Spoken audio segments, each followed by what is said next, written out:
story behind the Daila Herbal Corporation. Palakpakan po natin siya.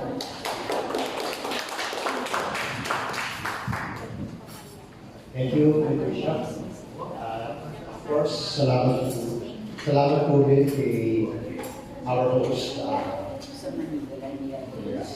and a big part of this group is already my group, from the lockdown level of Bishop Tito. And I'm very happy to be joining the other people present. Alam niyo po, ladies and gentlemen, hanggang po sa kahuli-hulihang minuto na narito po ako, lumapit po ako kay Bishop. Sabi ko, Bishop, parang hindi ko yan appropriate that I will have a portion to speak in this forum.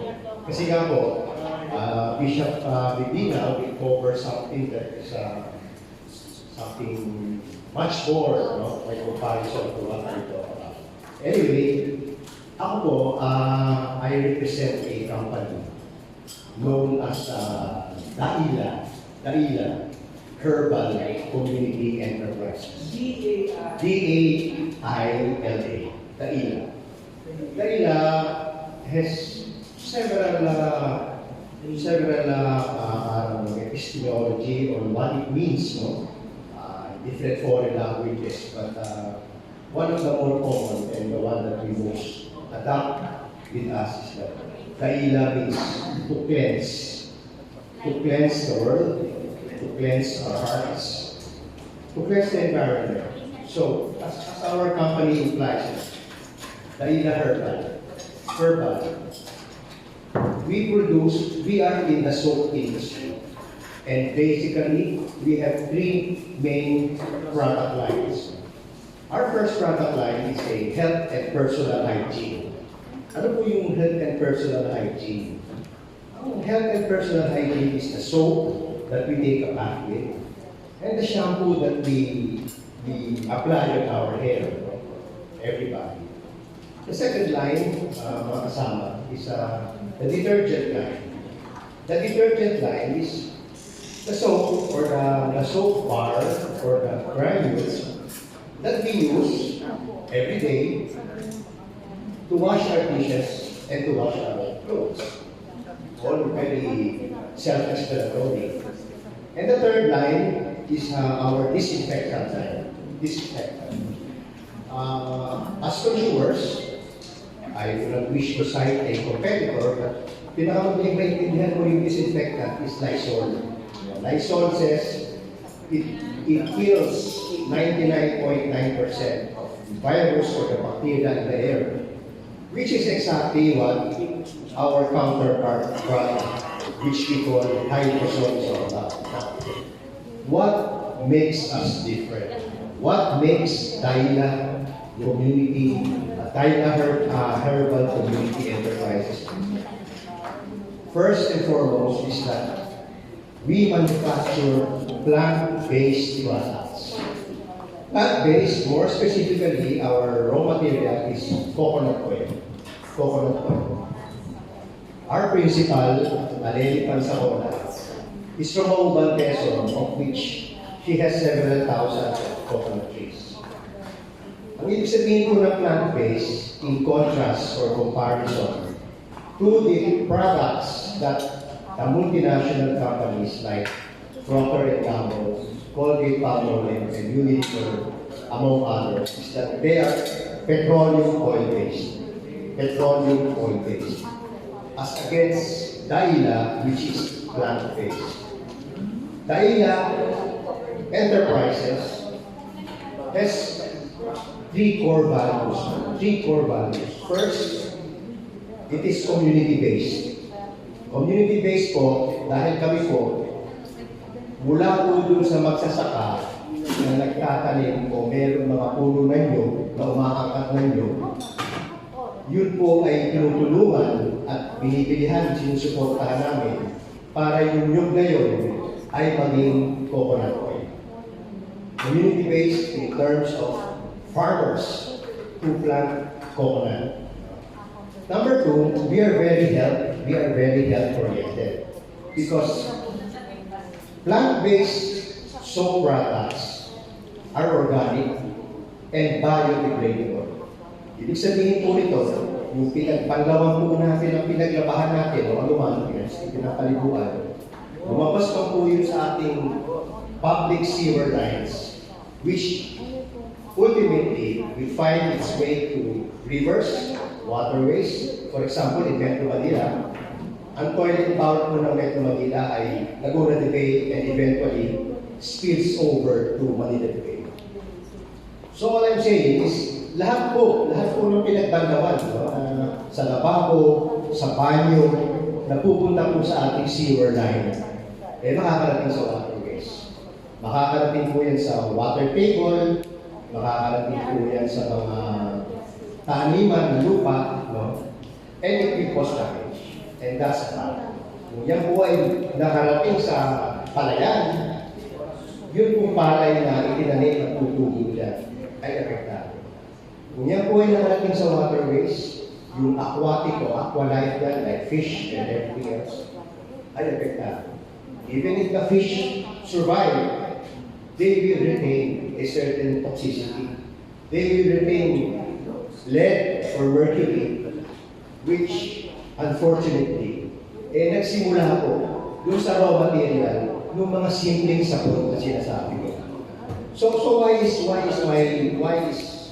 our small company, which happens to be more than 30 years old, ang aming pong planta ay sa pila lang muna. Kasi nga po, we try to put our products in the traditional outlets like Shumart outlets, Pure Gold, Robinsons, of which these big business outlets practically eat 70% of our SRP. Madalit salita po, pag naglagay po kami ng produkto sa mga sinabi kong outlet, pag pinibenta po namin ng piso, 30 centimos na lang po ang napupunta sa amin. Ang kahulugan po ron, yung 30 centimos, napakalipis na para lamang ang maibalik sa amin ay ang puhunan at yung tubo namin ay kaya na lang. So, it was an eye-opener and perhaps providential na ito pong pandemic, nagsara po ito mga malalaking outlets. Kami po, pinul out na namin yung mga produkto. So, Bishop Nilo, whom I hold in high esteem and respect, and with whom I share common friends, I approach him. Sabi ko, Bishop, hindi ako pupunta sa iyo dahil gusto ko tulungan mo ako magbenta ng sabon. Pupunta ako sa iyo kasi meron kaming advokasya, we have an advocacy, to be able to share with our people a plant-based, organic, biodegradable product, which is so basic that every household members will take a bath, wash their dishes, clothes, and use disinfectant.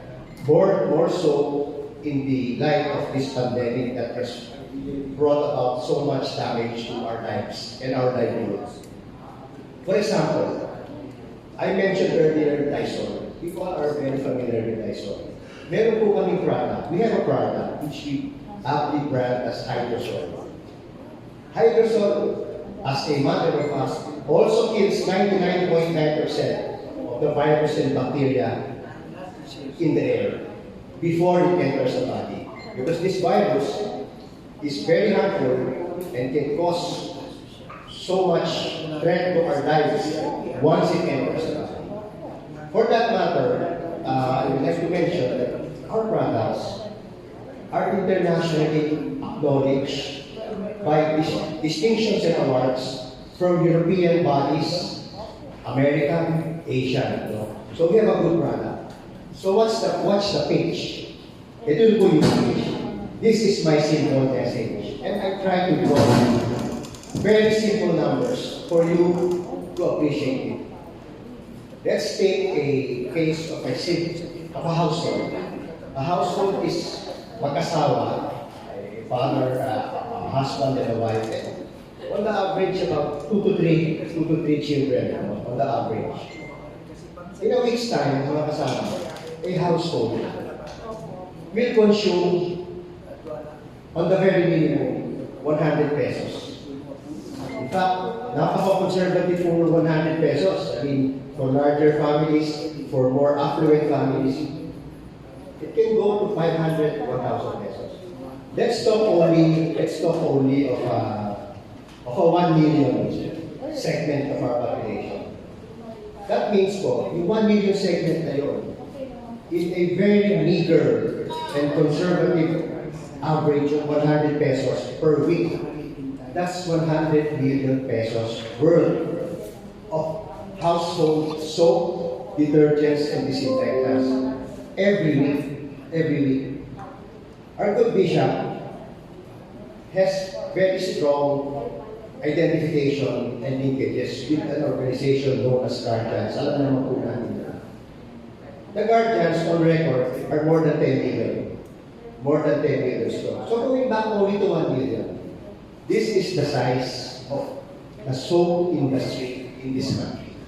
And unfortunately or sadly, this is dominated by multinationals. Foreign capital, all repatriated to their home countries, and all petroleum oil based. We will not argue the point that if you compare a plant-based product against a petroleum-based product, in terms of health concern, in terms of environment concern, and even sustainability. Why sustainability? Kasi yung plant-based yung coconut we are a country that has millions of coconut trees.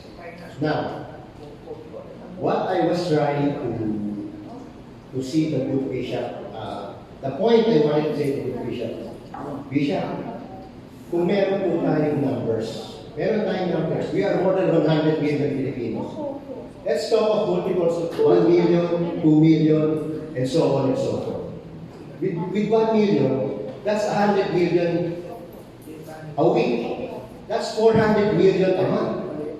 With 1 million market segment. So sabi ko, Bishop, and he was emphatically sharing with me his experience sa movement, sa advocacy.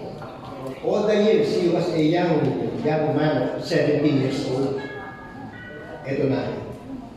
Oligarko, monopolies, multinationals. But how do you really fight against these people? They're all over multimedia. They interact with advertising. They can pay so much all these outlets. And what can this small company like Daila? What can it really do? But Daila represents everything that they are not. Everything that they are not. So sa po, Bishop, pag meron po tayong parallel or consistent with your advocacy of Filipinism, use by support your vote, it goes wider and deeper, and all we have to do is work on numbers. Work on numbers. So, on that note, like I said, I did not come here as a soap salesman to ask you to help me or help my company buy my soap products. I came here with a concept, with the germ of an idea, with a need, to be able to establish a movement. For tayo mga Pilipino, na mamulat lang, community-based, health, environment, sustainable. So, kaya nga sabi ko nga sa'yo, what if I may, hanggang sa Livelihood yan sandali sa Bishop. Parang inappropriate yata ako, nahaharap ako magsasalita, magkwekwento tungkol sa sabon. Di ba? Pero sa isang banda naman sabi ni Bishop, do not worry about that. I'll put it in context. So that's the context. So I just related to you a story. It's a simple story, but it's meaningful because in our everyday lives, that story applies to all of us. So again, maraming salamat po sa lahat. Naway miski pa paano ay nabudol ko yung pag-iisip nyo o yung damdamin nyo na Yung palang isang simpleng bagay na sabon na napakalaking bahagi ng ating araw-araw ng buhay. May mas malawak at malalim pa ng pahulugan sa ating bayan at sa ating buhay. So, yun lang po. Maraming salamat po sa kayo.